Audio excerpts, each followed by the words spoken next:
আসসালামু আলাইকুম। ভিডিওটা শুরু করার আগে আমি বলে নিতে চাই যে শিক্ষামন্ত্রী যেন আমার এই ভিডিওটাকে কোনোভাবে উস্কানিমূলক ভিডিও বা উস্কানিমূলক কথাবার্তা হিসেবে না ধরে। কারণ কি, যদি শিক্ষার্থীদের শিক্ষামন্ত্রীর সাথে সরাসরি কথা বলা বা কনভারসেশন করার কোনো সুযোগ থাকতো, একটা শিক্ষার্থীও এই অলওয়েজ আপডেট চ্যানেলের কমেন্ট বক্সে এসে কমেন্ট করতো না বা ইনবক্সে গিয়ে তারা মেসেজ করতো না, সরাসরি শিক্ষামন্ত্রীকে বলতো।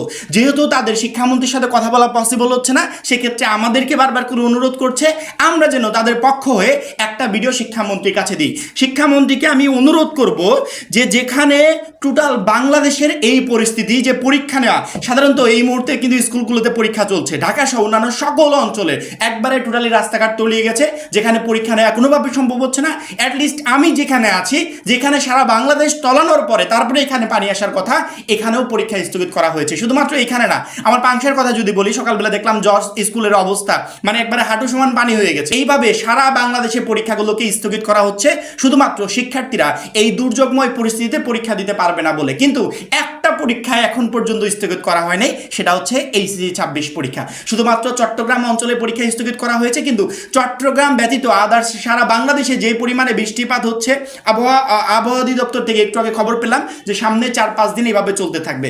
যদি সামনে 4-5 দিন এভাবে চলতে থাকে বা আজকে সারাদিন যেভাবে কন্টিনিউ হচ্ছে এভাবে যদি চলতে থাকে, তাহলে একটা বোর্ড পরীক্ষার্থী কিভাবে পরীক্ষার হলে যাবে আর কিভাবে পরীক্ষায় অংশগ্রহণ করবে? শনিবারের দিক আইসিটি পরীক্ষা ছিল, আশা করেছিলাম যে আইসিটি পরীক্ষা হয়তো বা কোনো স্থগিতের ঘোষণা আসবে, বিশেষ করে সিলেটে যারা আছে তাদের ক্ষেত্রে হয়তো বা আসবে, কিন্তু পরীক্ষা স্থগিতের মতো কোনো ঘটনা ঘটে নেই। শিক্ষার্থীরা দেখলাম হাঁটু পানি পার হয়ে মাঠ দিয়ে তারপরে পরীক্ষার হলগুলোতে যাচ্ছে, এরকম একটা পরিস্থিতি। আশা করছি আজকে যে পরিস্থিতি তৈরি হয়েছে সারা বাংলাদেশ ব্যাপী, এমনটাই আমরা আশা রাখি যে সন্ধ্যার ভিতরে ইনশাল্লাহ একটা নোটিশ প্রকাশ পাবে। আরেকটা গুরুত্বপূর্ণ কথা, তোমাদের মনে আসছে নিশ্চয়ই যে 2024 সালে সিলেট, নোয়াখালী, কুমিল্লা যে খারাপ ভয়াবহ একটা বন্যা হয়েছিল, সেই বন্যায় আমাদের সহযোগিতা অর্থাৎ আমাদের অলওয়েজ আপডেট পুরো পরিবারের সহযোগিতায় আমরা সিলেটে, কুমিল্লাতে এবং নোয়াখালী 3টা অঞ্চলেই ত্রাণ নিয়ে গেছিলাম, ট্রাক ভর্তি করে ত্রাণ নিয়ে গেছিলাম। কোনোখানে আমরা গরম খাবার রান্না করে 600 থেকে 700 প্যাকেট আমরা এখানে দিয়ে আসছি, কোনো জায়গায় শুকনো খাবার নিয়ে গেছি, মোমবাতি নিয়ে গেছি, বা কোনো জায়গায় পানির ব্যবস্থা করে দিয়েছি। সব জায়গায় শিক্ষার্থীদের সহযোগিতায় একটা স্বচ্ছ প্রক্রিয়ার মাধ্যমে সেখানে আমরা নিজে উপস্থিত হয়ে যে অঞ্চলগুলোতে, যে জায়গাগুলোতে অন্যান্য কেউ পৌঁছাতে পারে না, সেখানে আমরা একটা ইয়াং জেনারেশনের একটা টিম রেডি করে কাঁধে করে 4তলা 5তলার উপরে ত্রাণ নিয়ে গিয়ে সেখানে আমরা পৌঁছে দিয়েছি। আমরা শিক্ষার্থীদের সাথে পরামর্শ করছিলাম যে এই মুহূর্তে সিলেট এবং চট্টগ্রামের অবস্থা কিন্তু খুবই ভয়াবহ, তেমন কাউকে ত্রাণ নিয়ে ওখানে যেতে দেখা যাচ্ছে না, মানে উদ্যোগ নিতে কেউ সাহস পাচ্ছে না। আমরা যেহেতু পূর্ববর্তী অভিজ্ঞতা আছে, সিলেট, নোয়াখালী, কুমিল্লাতে গেছিলাম, সেক্ষেত্রে আমরা শিক্ষার্থীদের পরামর্শে আমরা উদ্যোগ নিয়েছি যে আমরা ইনশাল্লাহ চট্টগ্রামেও যাব পুরো অলওয়েজ আপডেট পরিবারকে সাথে নিয়ে। এখন সশরীরে হয়তো বা চট্টগ্রামে গিয়ে আমাদের সাথে কেউ উপস্থিত হতে পারবে না, কিন্তু তারা আর্থিক সহযোগিতার মাধ্যমে আমাদের সাথে সহযোগিতা করতে পারে। এখানে পুরোপুরি স্বচ্ছতা থাকবে, যেভাবে স্বচ্ছতা ছিল 24 সালে, ইনশাল্লাহ 26 সালে এসেও পুরোপুরি স্বচ্ছতার সাথে, জবাবদিহিতার সাথে আমরা সেই ত্রাণ নিয়ে পৌঁছে যাব চট্টগ্রামে।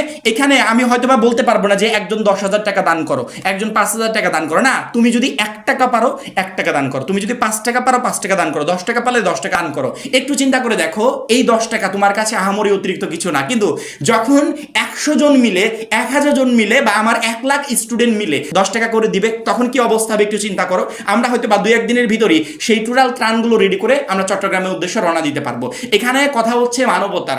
আমরা যদি এমন পরিস্থিতি দেখেও চুপ থাকি, হয়তো বা তুমি একলা একটা টিম রেডি করে একটা উদ্যোগ নিয়ে যেতে পারছো না, কিন্তু আমাদের মাধ্যমে বা আমাদের উপর ভরসা করে তুমি তাদেরকে সহযোগিতা করতে পারছো।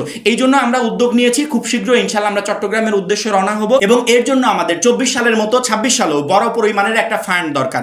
এই ফান্ডের জন্য একক কাউকে সহযোগিতা করতে বলছি না, আমি ব্যক্তিগতভাবে আমার উদ্যোগ তো থাকবে, আমার ব্যক্তিগতভাবে সহযোগিতা তো থাকবে, তার পাশাপাশি আমাদের যে টোটাল 7 লক্ষ স্টুডেন্ট আছে অলওয়েজ আপডেট চ্যানেলে, তোমরা যদি 5 টাকা, 10 টাকা, 100, 500, 1000 যে যেমন পারো এভাবে দিয়ে সহযোগিতা করো, তাহলে হয়তো বা অল্প সময়ে আমরা সেই ফান্ডটা কালেকশন করতে পারবো এবং খুব দ্রুত চট্টগ্রামের উদ্দেশ্যে বিপুল পরিমাণ ত্রাণ নিয়ে আমরা রওনা হতে পারবো। এই জন্য প্রত্যেকটা শিক্ষার্থীকে বলছি যে যতটুকু পারো আমাদের সাথে এই উদ্যোগে অংশগ্রহণ করো, এবং এই উদ্যোগে অংশগ্রহণ করতে বা ফান্ড পাঠাতে আমাদের স্ক্রিনে যে নাম্বারটা দেখতে পাচ্ছ, এই নাম্বারে বিকাশ, নগদ সবকিছু আছে, এই নাম্বারে ফান্ডটা পাঠাবে। যখনই আমাদের হিউজ পরিমাণে একটা ফান্ড ফান্ড কালেকশন হয়ে যাবে, তৎক্ষণাৎ আমরা চট্টগ্রামের উদ্দেশ্যে রওনা দিব এবং এর মাঝে কত কি হলো, কিভাবে কি করলাম, সবকিছু এভরিথিং তোমরা ইনশাল্লাহ আপডেট পেতে থাকবে, যেভাবে 24 সালে আমি তোমাদেরকে আপডেট দিয়েছিলাম। পরিস্থিতি খুবই ভয়াবহ, এই জন্য আমরা আসলে বেশি লেট করতে চাচ্ছি না, আজকে উদ্যোগ গ্রহণ করলাম এবং খুব দ্রুত উদ্যোগটা সম্পূর্ণ করে আমরা রওনা হতে চাই চট্টগ্রামের উদ্দেশ্যে। সেক্ষেত্রে তোমাদের সহযোগিতা একান্তভাবে কাম্য এবং শিক্ষামন্ত্রীকে আমি বলবো যে এই মুহূর্তে যেরকম পরিস্থিতি সারা বাংলাদেশ জুড়ে আছে, এইচএসসি 26 পরীক্ষা নেওয়ার মতো মানে অবস্থা নাই। আপনি যদি একটু নিজে সশরীরে বিবেচনা করেন, সেক্ষেত্রে আপনি নিজে বুঝতে পারবেন, আমাদেরকে এগুলো বলতে হবে না। আমাদের কথাগুলো উস্কানিমূলক কথাবার্তা হিসেবে নেবেন না প্লিজ। যদি আপনার সাথে সরাসরি শিক্ষার্থীদের কনভারসেশন করার সুযোগ থাকতো, তাহলে আমাদেরকে শিক্ষার্থীরা বলতো না। যেহেতু আমাদেরকে বলছে, আমরা বাধ্য সারা বছর ধরে এই শিক্ষার্থীদেরকে নিয়ে কাজ করি, এদের মেসেজগুলো আমাদের ভিডিওর মাধ্যমে তুলে ধরা। সেক্ষেত্রে শিক্ষামন্ত্রীকে অনুরোধ করব যে এই শিক্ষার্থীদেরকে এক্সট্রা প্যানিকে না রেখে কিভাবে তারা এই পানি পার হয়ে পরীক্ষার কেন্দ্রে পৌঁছাবে, এই টেনশনে না রেখে খুব দ্রুত একটা নোটিশ প্রকাশ করা হোক, যে নোটিশের মাধ্যমে টোটাল শিক্ষার্থীরা একটু টেনশন মুক্ত হতে পারবে এবং পরবর্তী পরীক্ষাগুলোর জন্য ভালোভাবে প্রিপারেশন নিতে পারবে। পরবর্তী আপডেটের জন্য অবশ্যই চ্যানেলটাকে সাবস্ক্রাইব করে রাখবে। সবাই ভালো থাকবে, সুস্থ থাকবে। আল্লাহ হাফেজ।